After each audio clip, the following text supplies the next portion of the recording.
What's going on this NTP Backstage Access? I'm your girl Marline Massasoit. And I'm your boy Presteeje. Today we got with us Mike Phelps. Yo, what's going on, bro? Welcome to NTP Backstage Yeah. Access. Yeah, what's up? Alright. Alright. Well, let's jump straight into this thing. What you got going on with you, these days? These days I'm working on some new projects. One with Elijah Day from Clear Soul Forces. We got a project coming out called Chief. And we called it Chief because, he was born in Pontiac and then moved to Detroit. I was born in Detroit and moved to Pontiac as kids. Like Wow. this. And so it was like, and we was born in the same year, so we crossed paths type. It was almost like, destiny that we worked because we was in two different groups. Clear Soul Forces and Kobe Young, and we used to collaborate. So we came out with a project. We were working on a project for 3 years, and it's just because, can I cuss? Yes. All right. Bleep. Go ahead. Do you? Just American, society on nigga shit, people Okay. like probation, shit like this, or like all type of different stuff kept us from working, and so like we kind of put that into the project. So like as the project went on, like we were able to kind of like put together a different narrative halfway through the project because we went through different things or whatever, and so like society changed and the climate changed from when we first started. So that's coming out, and then I got another project with Donnie Taught Me coming out, and that's called The Great Adventures of Money Mike.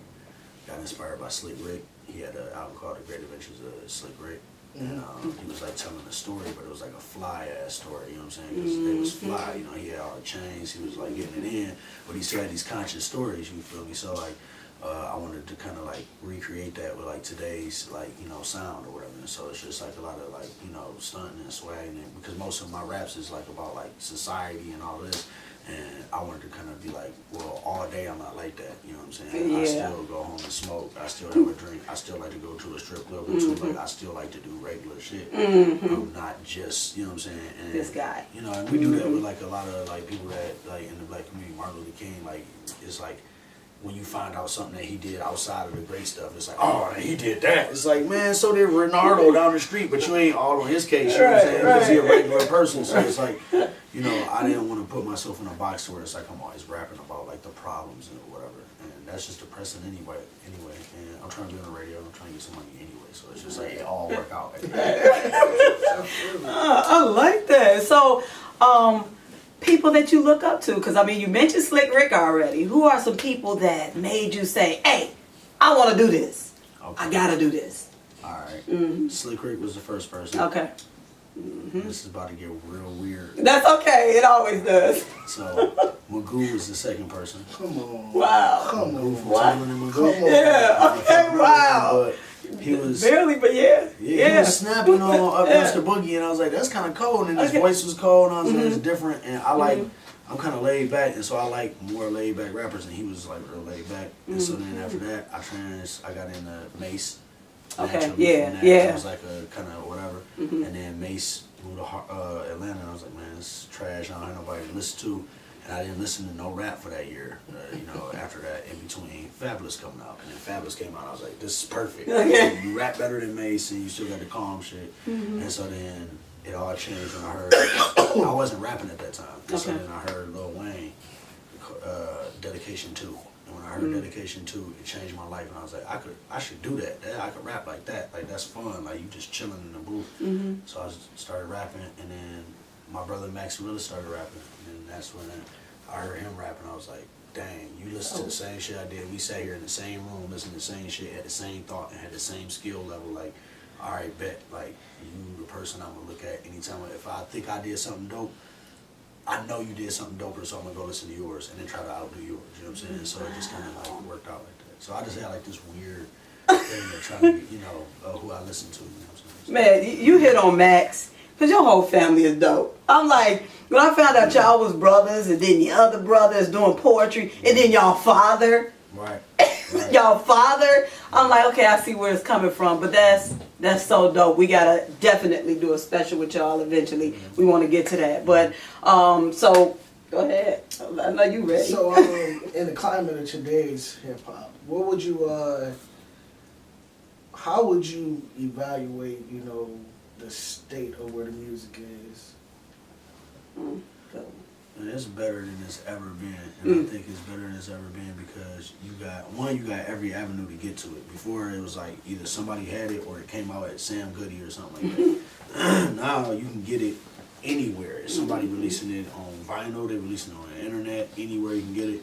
And so I think that's a good thing. But even more than that is like you'll hear like people complain like, oh yeah, like these new rappers, they whack, they only do this, they do boom, boom, and it's like.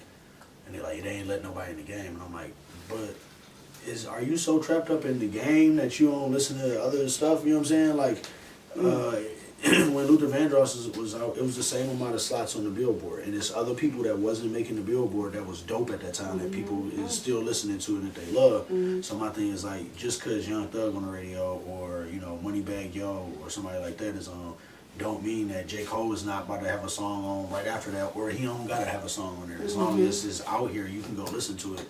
And so it's just like, at this point, I think everybody realizes that. And so like, that's why young cats be like, man, I don't even care if old niggas don't like this, because it's like, they don't care. They came up listening to everything. But, you know, the older generation, like I would say, if you was born from like 91 and back, then you didn't have that, so it's an adjustment because it's like, you know, you looking for who's the top people on the radio, who's the top people on the Billboard, because that means what it means to, you know, traditionally. And so like now it's not like that, so I think that's good because now you can get to everybody and it's open for everybody. You can do whatever. You can do like, you can do gay rap, you can do gospel rap, you can do anything you couldn't do before, you can do right now. And that's the perfect time because now you can create freely, you know what I'm saying? Like, think of like Prince was like the most random nigga ever to do music, you know, his whole style. But like, if he came out today, like he wouldn't be as big as he was because everybody can walk out with their booty cheeks out and, you know, high heels on and sing, and then it's okay. You know what I'm saying? So it's like now I think like it just gives every artist an opportunity to open up and do whatever they want, and I think that's why it's like the best right now that it's ever been. That's a dope perspective. It's tight that you said that, man, because it's a disconnect with the ones who've been out here for forever and then the ones who coming out. It's a disconnect, so it definitely needs to eventually come together in some shape, form, or fashion. So with the projects that you got out or are coming out, what is one of your favorite songs that you dropped? What's one you like? Okay, I know they gonna love this one. Or the one you just put so much into it, you like, I can't wait till they hear number 3. Which one? I got this song called "Put Me in the Game, Coach" that's about to come out. Okay.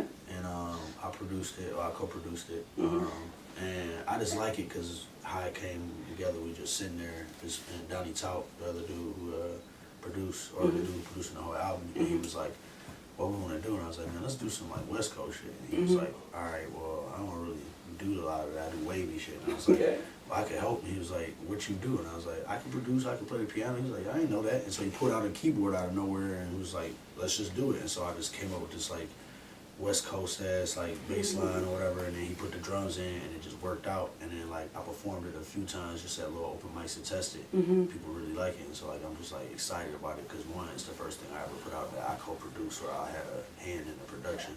And you know what I'm saying, it's just like more of like a hit type song. Like it's like made to be like, all right, people gonna dance to this or people gonna like listen to this while they turn it up. And so that's tight. I can't wait to hear it. Now, you got any videos with anything just yet? Anything yet? Yeah, we just dropped the first video from Chief, and it's called Smoke a Little. And the point of it was to say like, all right, so we went into a McDonald's and we smoked. I lit up a blunt and ordered or whatever, and then it was like, you can't smoke this in here, and I'm like, so you can serve me like fucked up shit that's gonna give me cancer? Oh, I'm sorry, son. You know, you good. Go ahead. They serve me stuff, you feel me, that can kill me and give me cancer, but I can't smoke something that would help cure the cancer. Like, so it's kind of like I can only do poison in here, right? So that's what it is. Okay. And so then Elijah Day, he rapped on the song on this one, and he went and smoked at a liquor store. And it was like, you gotta get out of here. And it's like, you got a million blunt wrap, you know, things right here, is liquors, all this stuff in here, you feel me? And you gonna promote nothing, you don't got no whole food in here or nothing, you just got all this stuff to kill us. But I can't smoke this in here, but you can give me the stuff to roll it up in and everything. And it was just kind of like we was trying to prove that point. And then, but they wasn't really budging. Like people wasn't playing along with it. They was kind of like, you just kind of gotta leave. Nobody was like, you gotta leave. So the video wasn't giving that effect. Okay. So we had to like, we ended up just like going to different places and like smoking at them. So we went to like a car wash and then like rolled down the window and he was like, what's going on? Okay. And then we went to my boy house and popped up on him and he was Chiefy McFly and he was just like chilling at his house one day and we just pulled up on him and smoked with him and he was just like, this is random that y'all came here.